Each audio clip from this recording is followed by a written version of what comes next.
आणि पुढची बातमी, भाजप प्रदेशाध्यक्ष रावसाहेब दानवे यांनी 24 तासातच घुमजाव केलं। निवडणूक काळात मोडून तोडून वाक्य वापरली जात असल्याचं म्हणत आपलं वाक्यही तसंच वापरलं गेल्याचं दानवे म्हणाले।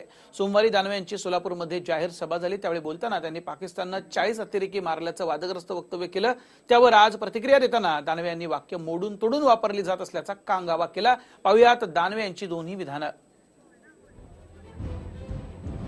तर आपण बघतोय ही पहिलीच वेळ नाहीये, दानवे यांच्याकडनं अनेकदा अशा प्रकारची वक्तव्य आलेली आहेत ज्यावर गदारोळ झालेला होता। आणि आता हे नवीन वक्तव्य, अर्थात मोडून तोडून माझं वाक्य दाखवलं गेलं असं म्हणत असले तरी सुद्धा काय नेमकं ते बोललेले होते ते ऐकूया आणि मग जनतेनेच ठरवावं नेमकं घडलं तरी काय।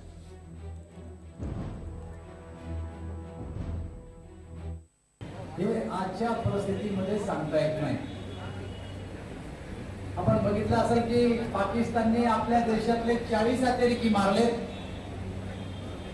आणि देशामध्ये प्रचंड रोष निर्माण झाला। आता ही प्रक्रिया सतत चालणारी आहे। कधी उमेदवार बदलतात, कधी तेच उमेदवार ठेवले जातात, त्यामुळे ते बदलले याचा अर्थ ते खराब होते असं नाहीये। तर कधीतरी एखाद्या कार्यकर्त्याला चांगला न्याय द्यावा लागतो, अशा पद्धतीने या ठिकाणचा उमेदवार बदलला गेला। मला असं वाटतं की मोडून तोडून तयार केलेले शब्द आता निवडणूक काळात होत असतात, त्यामध्ये काही अर्थ नाही।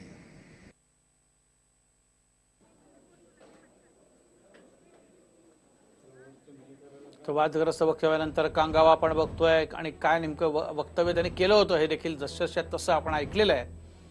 अर्थात ते काय मुद्दाम बोललेले नाहीत, अनवधानानं त्यांच्याकडनं चूक झाली, मात्र ती त्यानंतर कबूल करणं हे खरं तर गरजेचं होतं, ते मात्र दानवे यांनी केलेलं नाहीये। निवडणुकीच्या काळात वाक्य मोडून तोडून दाखवली जातात असं त्यांचं म्हणणं आहे। आपल्या शहीद झालेल्या जवानांचा अपमान नाही का हा खरा मोठा प्रश्न। मात्र हे होत असताना ती काय दानवेंनी मुद्दामून म्हटलं अशातला भाग नाही, मात्र त्यांच्याकडनं जर बोलताना चूक झालेली असेल तर त्यांनी ती दुरुस्त करणं हे गरजेचं होतं, मात्र तसं त्यांनी केलेलं नाहीये। उगाच जे आपण बोलून गेलो त्याविषयी सारवासारव करताना दानवे दिसलेत।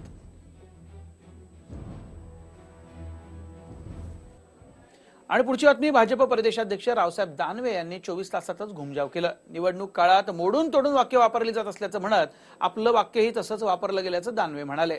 सोमवारी दानवे यांची सोलापूरमध्ये जाहीर सभा झाली, त्यावेळी बोलताना त्यांनी पाकिस्ताननं 40 अतिरेकी मारल्याचं वादग्रस्त वक्तव्य केलं। त्यावर आज प्रतिक्रिया देताना दानवे यांनी वाक्य मोडून तोडून वापरली जात असल्याचा कांगावा केला। पाहुयात दानवे यांची दोन्ही विधानं। तर आपण बघतोय ही पहिलीच वेळ नाहीये, दानवे यांच्याकडनं अनेकदा अशा प्रकारची वक्तव्य आलेली आहेत ज्यावर गदारोळ झालेला होता। आणि आता हे नवीन वक्तव्य, अर्थात मोडून तोडून माझं वाक्य दाखवलं गेलं असं म्हणत असले तरी सुद्धा काय नेमकं ते बोललेले होते ते ऐकूया आणि मग जनतेनेच ठरवावं नेमकं घडलं तरी काय।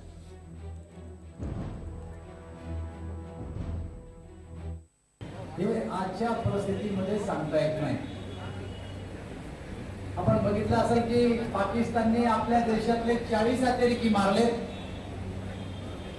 आणि देशामध्ये प्रचंड रोष निर्माण झाला। आता ही प्रक्रिया सतत चालणारी आहे। कधी उमेदवार बदलतात, कधी तेच उमेदवार ठेवले जातात, त्यामुळे ते बदलले याचा अर्थ ते खराब होते असं नाहीये। तर कधीतरी एखाद्या कार्यकर्त्याला चांगला न्याय द्यावा लागतो, अशा पद्धतीने या ठिकाणचा उमेदवार बदलला गेला। मला असं वाटतं की मोडून तोडून तयार केलेले शब्द आता निवडणूक काळात होत असतात, त्यामध्ये काही अर्थ नाही।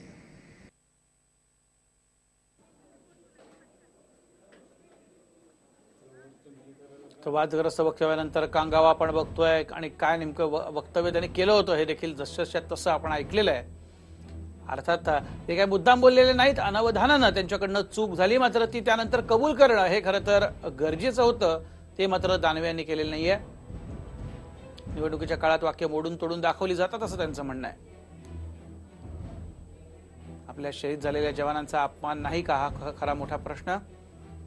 मात्र हे होत असताना ती काय दानवेंनी मुद्दामून म्हटलं अशातला भाग नाही, मात्र त्यांच्याकडनं जर बोलताना चूक झालेली असेल तर त्यांनी ती दुरुस्त करणं हे गरजेचं होतं, मात्र तसं त्यांनी केलेलं नाहीये। उगाच जे आपण बोलून गेलो त्याविषयी सारवासारव करताना दानवे दिसलेत।